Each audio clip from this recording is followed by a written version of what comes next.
My wife became a doctor and celebrated by filing for divorce the same day. I signed without argument and vanished completely. 8 years. That's how long I spent building someone else's dream while mine collected dust in the corner. 8 years of working double shifts to pay for her medical school tuition. 8 years of frozen dinners because she was always studying.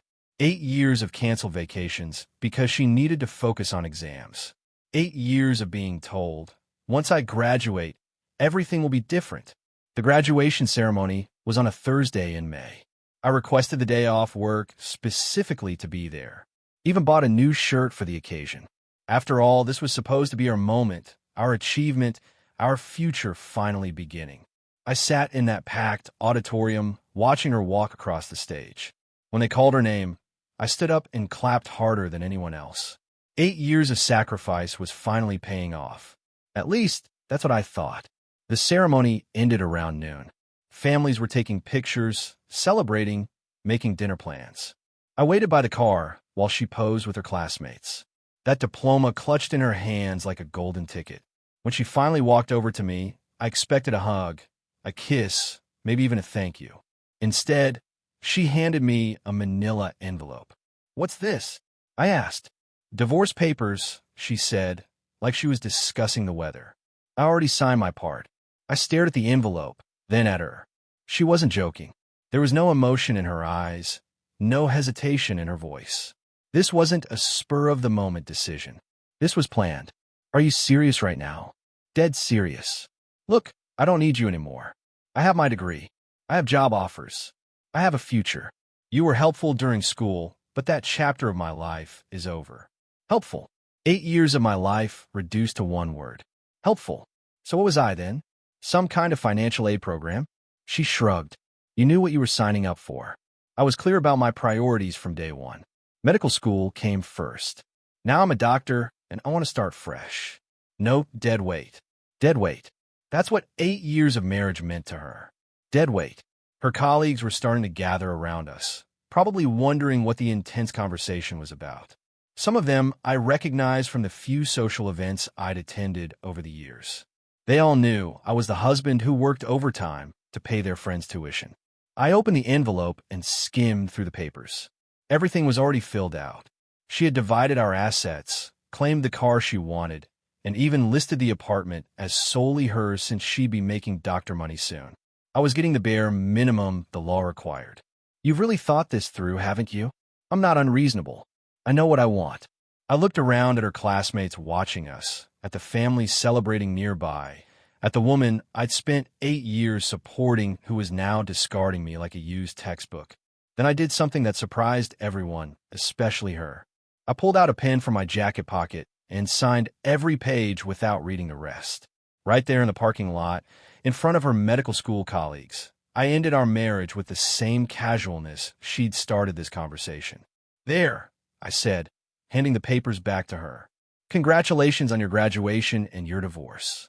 Her mouth dropped open. She'd expected drama, begging, maybe even anger. What she got was efficient cooperation. "Wait, that's it? You're not going to fight this? Try to talk me out of it." Why would I fight for someone who just called me dead weight? I turned and walked away from the car, leaving her standing there with her diploma in one hand and our signed divorce papers in the other. Behind me, I could hear her colleagues starting to whisper among themselves. I didn't look back. I didn't raise my voice. I didn't make a scene. I simply walked out of that parking lot and out of her life completely. The last thing I heard as I turned the corner was one of her classmates asking, "Who was that guy? And why'd he just walk away from his own car?" I kept walking. She wanted to start fresh with no dead weight. Perfect. She was about to find out exactly what dead weight I'd been carrying all these years. 3 days after the graduation parking lot incident, I was gone. Not just from the apartment, but from the entire state. While she was probably expecting me to come crawling back with apologies and flowers, I was executing the most thorough, disappearing act of my life. The beauty of being married to someone who never paid attention to finances was that she had no idea what I actually controlled. She thought she was getting the apartment because she'd be making doctor money. What she didn't know was that I'd been paying the rent from my personal account for the past 2 years, not our joint account. The lease was in my name only. I spent those 3 days liquidating everything that mattered, closed our joint accounts, and moved my half to a new bank she'd never heard of, canceled the utilities that were in my name, transferred my phone number to a new carrier, even canceled the streaming subscription she loved so much. By Saturday morning, I was loading my pickup truck with everything I actually cared about. Clothes, tools, my grandmother's china that she never appreciated anyway, and my collection of vintage records she always complained were taking up space. Portland, Oregon became my destination. Not because I had ties there, but because I didn't. A clean slate in a city where nobody knew my story and nobody would think to look for me. The apartment I found was nothing fancy. A one-bedroom, 15 minutes from downtown, with a view of a parking lot instead of the city skyline she always talked about wanting. But it was mine. Completely, legally, financially mine. Landing a job took less than a week. Construction management for a mid-sized company that specialized in commercial buildings. The pay was solid, the hours were reasonable, and nobody asked about my personal life. Perfect. Meanwhile, back in our old city, she was discovering the reality of her fresh start. The first sign of trouble came when she tried to pay the rent. Turns out the landlord doesn't accept "I'm going to be a doctor" as legal tender. When the electricity got shut off 3 days later, followed by the internet, she finally understood that I hadn't been dead weight after all. I'd been the foundation. Her text messages started the first week. "We need to talk. This is ridiculous. You can't just disappear." I watched them come in and deleted each one without reading past the preview. The calls began during week 2. 27 calls in one day. I let every single one go to voicemail, then deleted the voicemails without listening. If she had something important to say, she could put it in writing through her lawyer. By week 3, she was reaching out to my former coworkers trying to get my new contact information. My old supervisor called to give me a heads up that some frantic woman claiming to be my wife had shown up at the office. I thanked him for the warning and told him I had no wife. Month 2 brought the real panic. She'd apparently tried to use me as a reference for an apartment application, only to discover my old phone number was disconnected. She contacted my sister, my parents, even my old college roommate. Each of them got the same message from me. I don't know anyone by that name. The most desperate move came during month 3.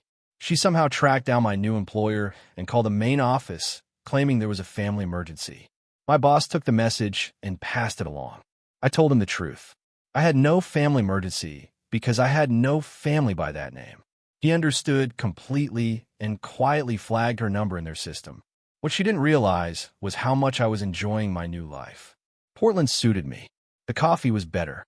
The people minded their own business, and nobody expected me to sacrifice my present for someone else's future. I joined a hiking group that met every weekend, started taking evening classes in project management, even began dating again, though nothing serious. Just rediscovering what it felt like to have conversations that didn't revolve around medical school stress and study schedules. The woman I met at a bookstore coffee shop was everything my ex-wife wasn't.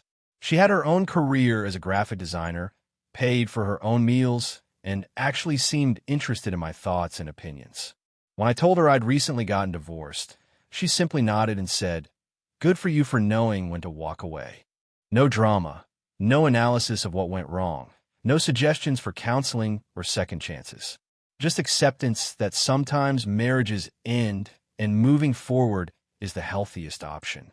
By month 6, I'd stopped checking if my ex-wife had tried to contact me. I'd build a routine that had nothing to do with her schedule, preferences, or needs. Wake up at 6 o'clock, coffee while reading the news, work from 7 to 4, gym or hiking after work, dinner with friends, or a quiet evening at home reading. Simple, peaceful mind. The irony wasn't lost on me that while she was probably telling her colleagues about her fresh start as a newly single doctor, I was the one actually living fresh. No dead weight dragging me down. No one treating my contributions as temporary conveniences. She wanted to start over with a clean slate. I'd given her exactly that, plus something she hadn't expected, a completely empty slate where I used to be. 3 years into my Portland life, I was living better than I had in the entire 8 years of marriage. What I didn't know was that 3 years in her medical career, my ex-wife was discovering that reality had a sense of humor. I found this out later through a mutual acquaintance who couldn't resist sharing the gossip. Apparently, her fresh start hadn't gone according to plan. Turns out, being a brand new doctor isn't the instant wealth and prestige she'd imagined. Her starting salary as a resident was barely more than what I'd been making in construction. Except now, she had six-figure student loan debt hanging over her head. Debt that used to be our problem when she needed my signature for the consolidation loans. The apartment she'd claimed in the divorce papers became a financial nightmare within 6 months. Without my income supporting the rent, utilities, and groceries, she burned through her savings before her first residency paycheck arrived. She ended up taking on 2 roommates just to make ends meet, sharing the space she'd been so excited to have all to herself. Those roommates, according to my source, were not impressed when they discovered she divorced her husband immediately after graduation, especially when they realized they were essentially subsidizing the lifestyle she planned to fund with doctor money that wasn't materializing as quickly as expected. Her work schedule was brutal. 80-hour weeks, overnight shifts, being on call during weekends. She'd planned to enjoy her newfound freedom. The social life she'd envisioned as a successful single doctor turned into catching naps between shifts and living on hospital cafeteria food and energy drinks. Meanwhile, I was thriving. The construction company I joined had promoted me to senior project manager. My salary had increased significantly, and I was handling some of the biggest commercial projects in Portland. I bought a small house with a decent yard. Nothing fancy, but completely mine. No shared mortgage payments, no joint financial planning, no asking permission for purchases. Meanwhile, I was thriving. The construction company I joined had promoted me to senior project manager. My salary had increased significantly, and I was handling some of the biggest commercial projects in Portland. I bought a small house with a decent yard, nothing fancy, but completely mine. No shared mortgage payments, no joint financial planning, no asking permission for purchases. The hiking group had become a core part of my social circle. Every weekend, rain or shine, we explored different trails around Oregon and Washington. I was in the best shape of my life, had a solid group of friends, and felt genuinely content for the first time in years.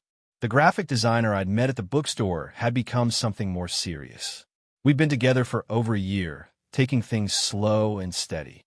She appreciated that I wasn't rushing into anything given my recent divorce.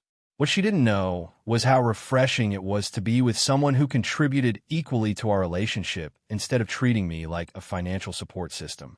She had her own house, her own car, her own savings account. When we went out to dinner, she insisted on splitting the bill. When I cooked dinner at my place, she brought wine and dessert. When she cooked at hers, I handled cleanup and brought flowers. Everything felt balanced and reciprocal. But back to my ex-wife's situation. The breaking point for her apparently came during her second year of residency. She'd been working a particularly brutal schedule when her car broke down. Major engine problems that would cost more to fix than the car was worth. In the past, this would have been my problem to solve. I'd have figured out the financing, negotiated with mechanics, maybe even borrowed money from family if necessary. Now, she was facing a loan with maxed out credit cards and no savings. She ended up taking public transportation for 3 months before finally qualifying for a loan on a used car, with payments that ate up a significant chunk of her already tight budget. The whole experience apparently triggered some kind of awakening about what she'd lost when she discarded her dead weight. That's when the real searching began. First, she tried social media, but I had deleted all my old accounts and never created new ones under my real name. Then she contacted every mutual friend we'd had, but most of them had chosen sides after the divorce, and her side wasn't winning. She hired a private investigator after 2 years of failed searching. Even paid him a $1,000 retainer for money she couldn't afford to spend. He found old addresses, previous employers, and even tracked down family members who wouldn't tell him anything useful. The breakthrough came when she used her access to medical databases during her 3rd year of residency. She'd somehow gotten the idea to search hospital employment records across multiple states, looking for my name in construction-related job descriptions. Apparently, she figured I'd eventually need medical care somewhere, and if I kept the same type of job, she might find a trail. It was a long shot that shouldn't have worked, but it did. A routine physical I'd gotten through my employer's health insurance program had created a record that showed up in her search. The hospital was in Portland, Oregon, and the employment listed was with a major construction firm. She'd found me. After 3 years of searching, she finally had a general location and enough information to track me down completely. What she didn't know was that the man she was looking for had evolved far beyond the person she discarded in that graduation parking lot. I wasn't the same man who'd worked double shifts to pay her tuition. I wasn't the same man who'd accepted being called dead weight and helpful. I was someone who'd built an entirely new life without her in it. Someone who'd proven that her assessment of my value had been completely wrong. Someone who'd moved on so completely that her name rarely crossed my mind anymore. She was about to discover that when you throw away something valuable, you don't get to decide 3 years later that you want it back. The contact started on a Tuesday morning in March. My phone showed 17 missed calls from a number I didn't recognize. Then the texts began flooding in. I know you're getting these messages. We need to talk about what happened. I made a mistake, and I want to fix it. Please just call me back. I deleted each message without reading past the preview. After 3 years of complete silence, I wasn't interested in whatever crisis had suddenly made her remember my existence. The calls continued for 2 weeks. Different numbers now, probably borrowed phones from colleagues or friends. I blocked each one as soon as I identified the pattern. 17 calls Tuesday, 23 on Wednesday, 31 on Thursday. She was escalating, getting more desperate with each day of silence. Then she got creative. My work phone rang on a Friday afternoon. I was on site reviewing blueprints when the receptionist from our main office called. "Hey, there's a woman here claiming to be your wife. Says there's a family emergency and she needs to speak with you immediately." What does she look like? The receptionist described her perfectly. My ex-wife had somehow found my employer and driven to Portland. She was sitting in our lobby right now, probably spinning some story about urgent medical news or a family crisis. Tell her you couldn't reach me and that I'm out of state on a project for the next 2 weeks. Take her contact information and let her know someone will call her back. Got it. Should I actually call her back? No. An hour later, my supervisor called with an update. She'd waited in the lobby for 3 hours, asking repeatedly if I'd returned any calls or shown up at different job sites. When it became clear I wasn't coming, she'd left her number and a handwritten note. What did the note say? Something about how you two need to discuss your future together. She seemed pretty upset when she realized we weren't going to help her track you down. Thanks for handling that professionally. No problem. We get situations like that sometimes. I'll flag her information in case she comes back. She didn't come back to the office, but she found other ways to make her presence known. She'd apparently spent the weekend driving around Portland, looking for my truck in apartment complexes and restaurant parking lots. One of my hiking buddies called Sunday evening to let me know a woman matching her description had approached him at a coffee shop, claiming to be looking for her missing husband and showing him a photo on her phone. I didn't tell her anything, but she seemed really determined. Said she'd been searching for 3 years. Thanks for the heads up. If she approaches you again, you've never heard of me. Copy that.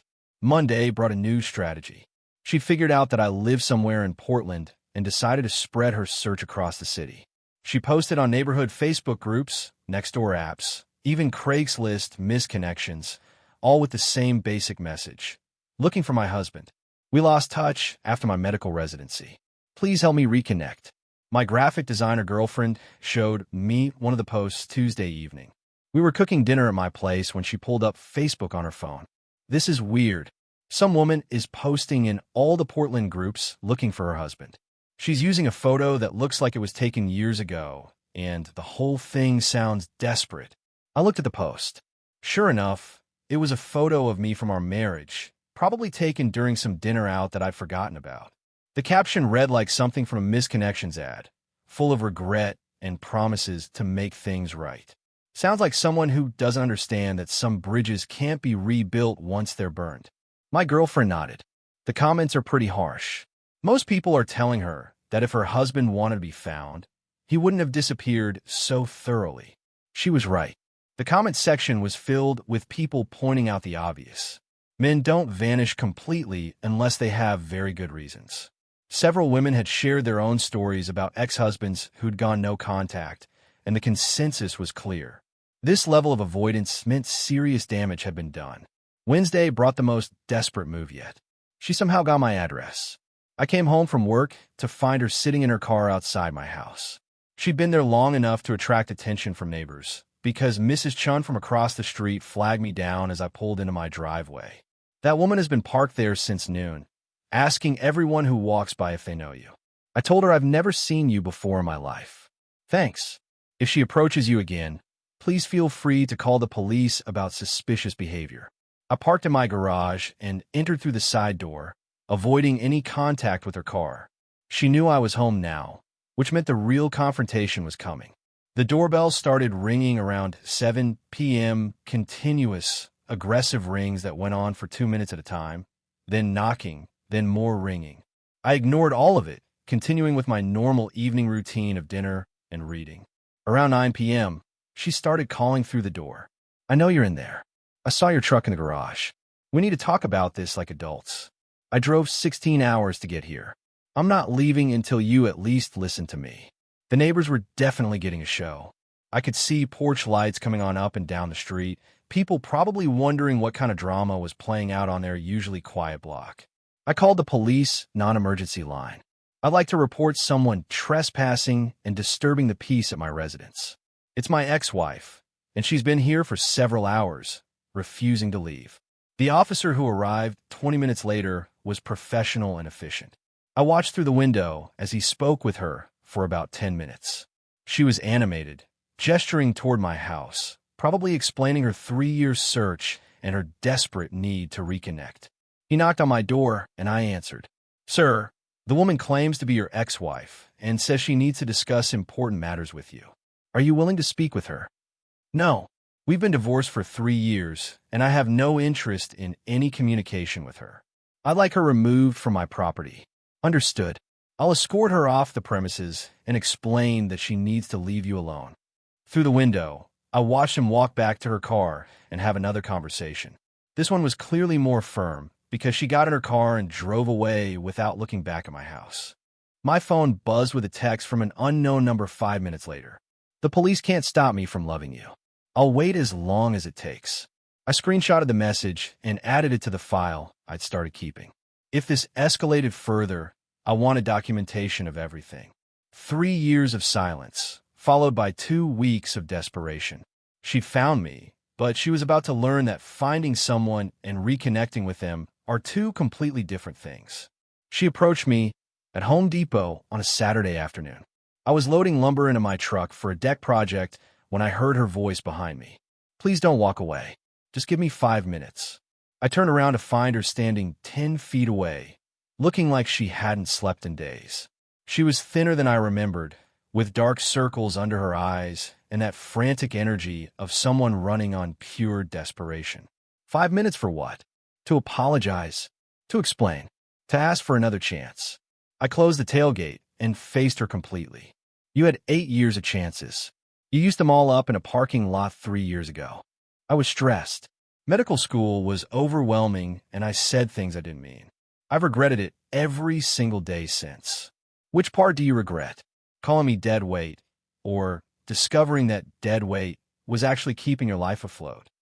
She flinched at that. I never should have said those things. I was scared about starting my career, and I thought I needed to be completely independent to prove I could make it as a doctor. How's that working out for you? Her jaw tightened. It's been harder than I expected.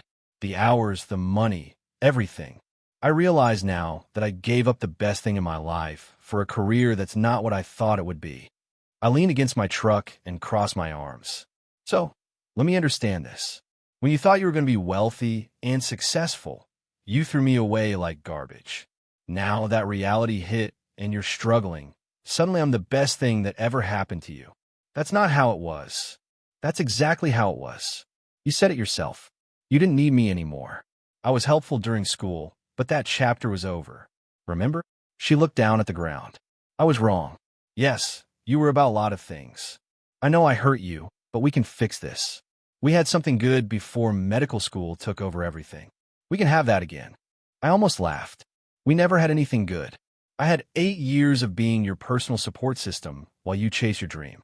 You had 8 years of free financial and emotional labor while you figured out your career. Those are two completely different relationships. That's not fair. Fair? You want to talk about fair? Let me tell you what's been fair. You got exactly what you asked for. A fresh start with no dead weight. I got exactly what I deserved after 8 years of being taken for granted. A life where I'm valued. I value you. I always valued you. You valued what I provided. There's a difference. She stepped closer, and I could see tears starting to form in her eyes. I love you. I've always loved you. I just got confused about priorities. No, you didn't get confused. You got honest. For the first time in 8 years, you told me exactly what you thought of me and our marriage. The only thing that's changed is your circumstances. People change. I've changed. Have you? Or are you just desperate because being an adult is harder than you expected? She was quiet for a long moment, then tried a different approach. What can I do to prove that I'm different now? Nothing. Because I'm different now, too. What do you mean? I mean, I'm not the same man you discarded 3 years ago. That guy who worked double shifts to pay your bills, he's gone. The guy who accepted being called dead weight and helpful, he doesn't exist anymore. You're talking to someone completely different. I don't believe that. People don't just become different people. Sure they do, especially when they're forced to rebuild their entire life from scratch. Want to know what I've learned in the past 3 years? She nodded. I learned that I'm actually pretty good company when I'm not constantly worried about someone else's stress levels. I learned that I have interests and hobbies that don't revolve around medical school schedules. I learned what it feels like to have conversations that don't end with someone complaining about professors or rotations or board exams. Her face was getting redder with each point I made. I learned that when you date someone who has their own career and their own money, relationships become partnerships instead of charity cases. I learned that mutual respect is actually possible when both people contribute equally. You're dating someone? I'm engaged to someone. The words hit her like a wave. She actually stepped backward and put her hand to her chest. Engaged. 3 months ago. We're getting married in September. But we could still, if you wanted to try again. I don't want to try again. I want to continue moving forward with someone who chose me when she had options, not someone who only wants me back because her other options didn't work out. She was crying openly now. This isn't how this was supposed to go. How was it supposed to go? You were supposed to show up after 3 years, apologize for treating me like garbage, and I was supposed to gratefully accept you back into my life. So you thought I'd be sitting around waiting for you to realize your mistake. Like I was just on pause until you decided you needed me again.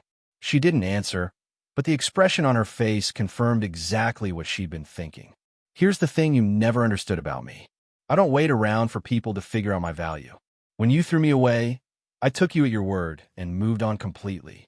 The man you're looking for has already moved on and built something new with someone who appreciates him. I could appreciate you now. Too late. Someone else already does. I opened my truck door and got in. She stood there watching me, probably hoping I'd change my mind or offer some kind of hope for reconciliation. Instead, I rolled down the window and gave her one final piece of advice. Next time you find something valuable, try not to throw it away just because you think you've found something better. Most people only get one chance to make that mistake. I drove away, leaving her standing in the Home Depot parking lot with the same expression she'd had 3 years ago when I'd signed the divorce papers. The difference was, this time she understood exactly what she'd lost. 2 weeks after the Home Depot encounter, she made one last desperate move. She showed up at my workplace again, this time with a different story. She told our receptionist she was a doctor with urgent medical information about my health that required immediate discussion. My supervisor called me into his office. Your ex is back. This time she's claiming a medical emergency. Should I call security? Actually, let me handle this one personally. I walked to the lobby where she was waiting, still in scrubs from what was probably a night shift. She looked even worse than before, like she'd been surviving on nothing but coffee and false hope. Medical emergency? I asked. I needed to see you. And you thought making up an urgent health claim was the appropriate way to do that. I'm a doctor. You're also not being truthful. There's no medical emergency, is there? She shook her head, tears starting again. Here's what's going to happen. I'm going to give you two things, and then this ends forever. I pulled an envelope from my jacket pocket. First, this is a restraining order. Any further contact from you, direct or indirect, becomes a legal matter. That includes showing up at my work, my home, contacting my friends, or creating false emergencies. Her hands were shaking as she took the envelope. Second, this is for you. I handed her a wedding invitation. My name and my fiancé's name were printed in elegant script, along with the September date and Portland venue information. I want you to understand that I'm not just moving on from you. I've already moved on completely. The life I'm building has nothing to do with the life we had together. She stared at the invitation like it might disappear if she blinked. My fiancé knows about you. She knows about our marriage, our divorce, and your recent attempt to reconnect. She's not threatened by you because she understands something you never did. What's that? That when someone chooses you every day, instead of just keeping you around until something better comes along, it creates a completely different kind of relationship. Security had arrived and was waiting nearby, probably called by the receptionist when she realized what was happening. These gentlemen are going to escort you to your car. If I see you again, if I hear from you again, if you contact anyone in my life again, the next conversation will be with my lawyer and the police. She was crying harder now, clutching the restraining order and the wedding invitation. I know I made mistakes, but this feels cruel. Cruel would be leading you on, letting you think there was hope, or pretending that 3 years of rebuilding my life could be erased with an apology. This is honest.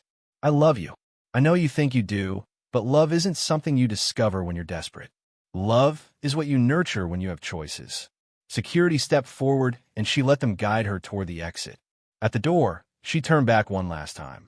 Will you ever forgive me? I already have. That's why I was able to move on completely. She left, and I never saw her again. 6 months later, I married my fiancée in a small ceremony, surrounded by people who'd watched me build a new life from nothing. During my vows, I promised to choose her every day, not just when convenient. She promised the same thing back. Sometimes the best outcome isn't getting even. It's living so well that the people who discarded you realize they gave away something irreplaceable.